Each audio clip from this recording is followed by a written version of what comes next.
कम्युनिटीमध्ये विचारलेल्या प्रश्नाचं उत्तर आपण या व्हिडिओच्या माध्यमातून समजून घेणार आहोत. तर पहा, प्रश्नामध्ये आपल्याला हॉलची लांबी आणि रुंदी दिलेली आहे, म्हणजेच तो हॉल आयताकृती असणार आहे. त्या आयताकृती हॉलच्या क्षेत्रफळामध्येच आपल्याला 36 चौरसाकृती टाईल्स बसवायचे आहेत. मग आपल्याला काय करायचं आहे, एका टाईल्सचं क्षेत्रफळ काढण्यासाठी आपल्याला हॉलच्या क्षेत्रफळाला 36 टाईल्सनं भागायचं आहे.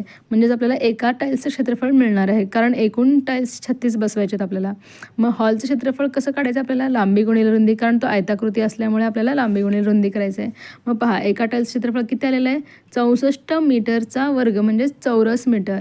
मग पहा, आपल्याला माहीत आहे चौरसाकृती तो टाईल आहे, त्यामुळे काय असणार क्षेत्रफळ, बाजूचा वर्ग. चौरसाचे क्षेत्रफळ बाजूचा वर्ग असतो, बाजूचा वर्ग बरोबर 64 चौरस मीटर.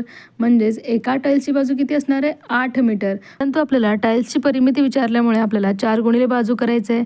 4 गुणिले 8 बरोबर किती आलं उत्तर, 32 मीटर. म्हणून 3 नंबरचा पर्याय हे बरोबर असणार आहे. म्हणून यालाच तुम्हाला गोल करायचं आहे. धन्यवाद.